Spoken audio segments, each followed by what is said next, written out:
Welcome to the Spirit-Led Business Podcast. My name is Jason Manning. Today we're continuing with behaviors that keep you broke. These are behaviors you want to eliminate in your life, right? And today is number 3, and we're looking at lack of wise counsel.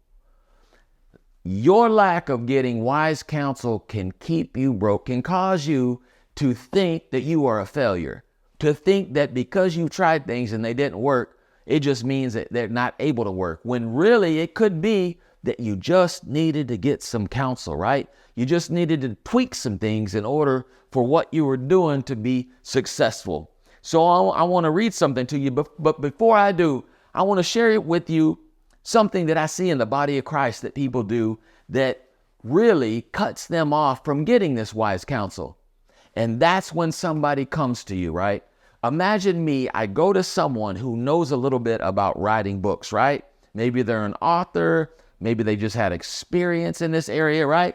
And I go to them with a book. I've written a book, I've got a title, I've designed a cover, and I go to them and I say, hey, I want to show you my book. I want your ideas. God gave me the name for this title, and God gave me the idea for the cover. So this is what God told me to do here. God told me to name it this. God told me to create the cover like this. You know what I've just done in saying that?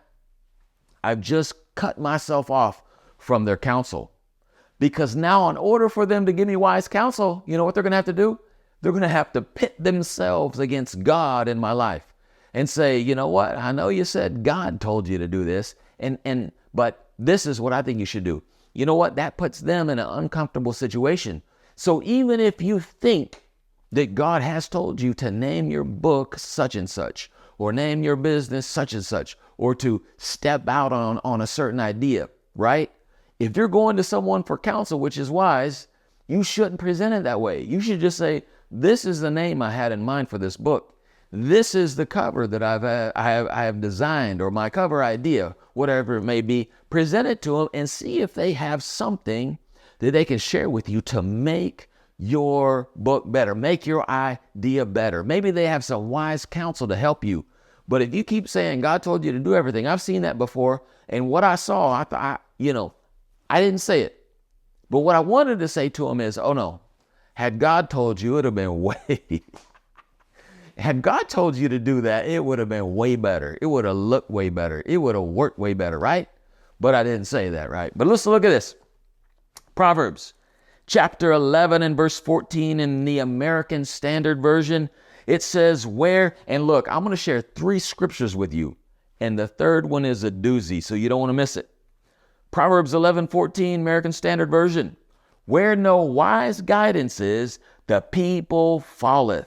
But in the multitude of counselors, there is safety. Let me read that again.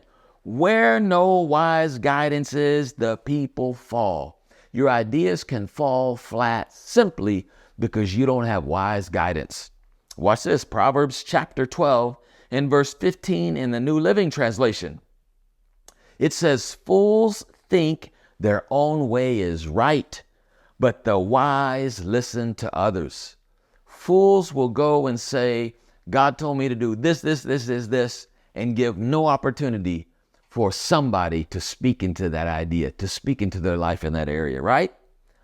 And lastly, hang on to your seats for this. Proverbs chapter 15 and verse 22 in the Passion. Your plans will fall apart right in front of you. Your plans will fall apart right in front of you if you fail to get good advice. Oh my God, can it get any clearer? Your plans will fall apart right in front of you if you fail to get good advice. But if you first seek out multiple counselors, you'll watch your plans succeed. Do you hear this? It is vitally important for you, my friend, to seek out somebody who can counsel you, right? Maybe you need counseling in your finances, right? How to budget. Some people say, okay, I need to be better at budgeting. And they jump into it and they're struggling and all this. All they need was some counsel, right? Get a little bit of direction, boom, get them on the right track. save a lot of effort, save a lot of disappointment, and save a lot of failure. Business ideas, presenting business ideas. Sometimes when we have an idea, right? We have a book idea, we have a business idea, we have an investment idea.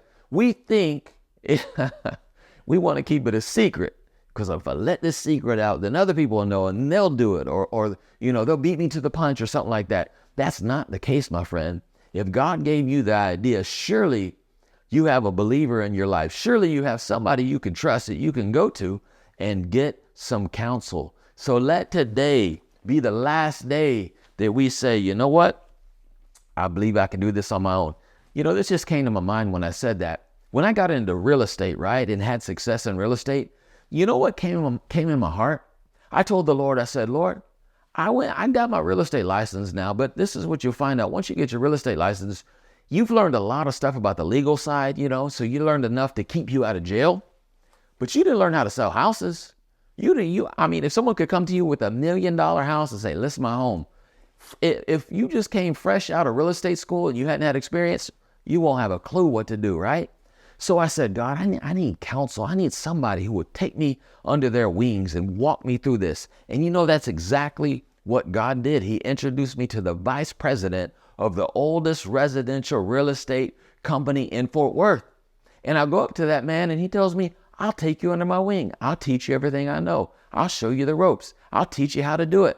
And that's exactly what he did. So I didn't suffer the failure that 80% of real estate agents who get their license in the first year, after 1 year, they're no longer doing real estate.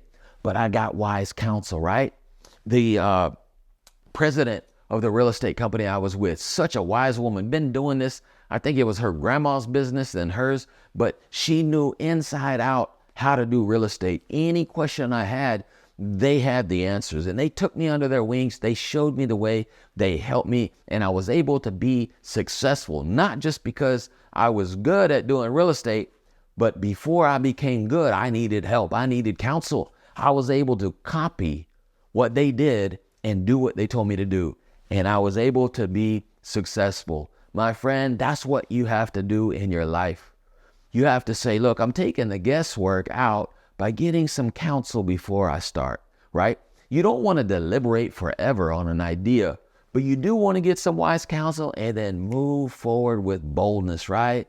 Move forward in faith and get the job done, right? See your plans succeed after you get that wise counsel. Thanks again for watching this video. Be sure to like, share, and subscribe. And until next time, God bless you.